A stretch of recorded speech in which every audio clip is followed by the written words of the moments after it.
मी अमरावतीतून जिल्हा रुग्णालयात एकाच बेडवर 2 रुग्ण त्या ठिकाणी ठेवण्यात आलेले आहेत। वॉर्ड क्रमांक 6 मध्ये एकाच बेडवर 2 रुग्णांवर उपचार सुरू आहेत। अमरावती जिल्हा रुग्णालयातील आरोग्य यंत्रणाच व्हेंटिलेटरवर असल्याचं यातून स्पष्ट होतंय।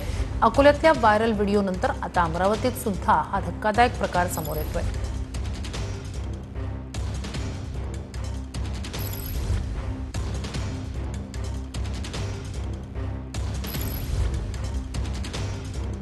दोन दृश्य एक अकोला जिल्हा रुग्णालयातला हा व्हिडिओ समोर आलेला होता।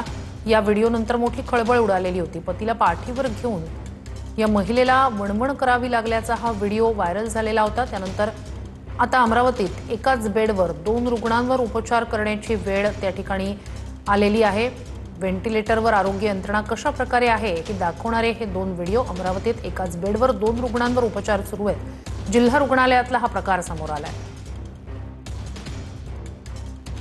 अधिक या सगळ्या संदर्भात जाणून घेऊया। आपले प्रतिनिधी अमरावतीतून स्वप्नील उमप आपल्यासोबत जोडले गेलेले आहेत। स्वप्नील, एकीकडे अकोल्याचा व्हिडिओ ज्यानंतर मोठी खळबळ उडाली आणि आता अमरावतीतला हा प्रकार, एकाच बेडवर 2 रुग्णांवर उपचार करण्याची वेळ, काय नेमकं तिथलं वास्तव आहे?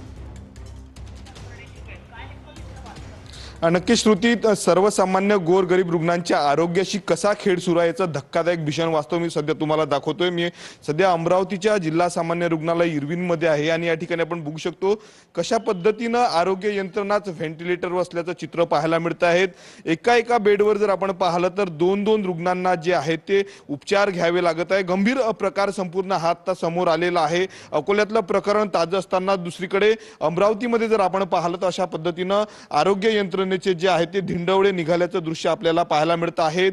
आपण बघू शकतो एकाच बेडवर जे आहे ते 2 रुग्णांवर सध्या या ठिकाणी उपचार सुरू असल्याचं आपल्याला पाहायला मिळत आहे। सर्वसामान्य रुग्ण जे आहेत ते त्यांच्यासाठी आशेचा किरण जिल्हा सामान्य रुग्णालय असतात, परंतु त्या ठिकाणी जर आपण पाहिलं तर त्यांच्या जीवाशी जो आहे तो खेळ सुरू आहे। एकमेकांच्या रुग्णांचं एकमेकाला इन्फेक्शन होण्याची देखील भीती असताना मात्र एकाच बेडवर जे आहे ते अशा पद्धतीनं जे आहे ते उपचार सुरू आहे। कोरोना काळात जर आपण पाहिलं तर कोट्यावधी रुपये खर्च करून फॅब असं रुग्णालय उभारण्यात आलेलं होतं। ते रुग्णालय मात्र धूळ खात असताना मात्र दुसरीकडे अशा पद्धतीनं एका बेडवर जे आहे ते रुग्णांवर उपचार सुरू आहेत। आपण बघू शकतो या ठिकाणी गोरगरीब रुग्ण आहे, या ठिकाणी जे आहे ते रुग्णांवर अशा पद्धतीनं जे आहे ते उपचार सुरू असल्याचं आपल्याला पाहायला मिळत आहे। कोट्यावधी रुपये जे आहे ते आरोग्य यंत्रणेवर खर्च केले जातात, परंतु आरोग्य यंत्रणा किती पोकरलेली आहे त्याचं भीषण वास्तव मी तुम्हाला दाखवतोय। संताप संपूर्ण हे दृश्य पाहून जर आपण पाहतो कोणाला येईल, शक्य आहे का एका बेडवर 2 रुग्णांना जे आहे ते उपचार घेणं?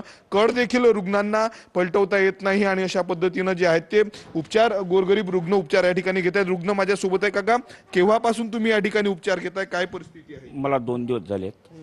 मी ते सध्या उपचार घेतो, बाकी असं काही त्रास नाही। ते केव्हा आले उपचार घेण्यासाठी? हे काल आलेत।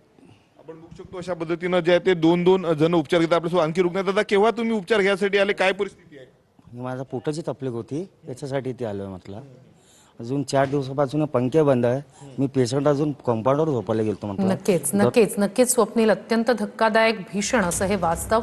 तुर्तास धन्यवाद तुम्ही दिलेल्या संपूर्ण माहितीसाठी। बातमी अकोल्यातून आहे। अकोटमध्ये खतासाठी शेतकऱ्यांच्या पुन्हा रांगा लागल्याचं चित्र आहे।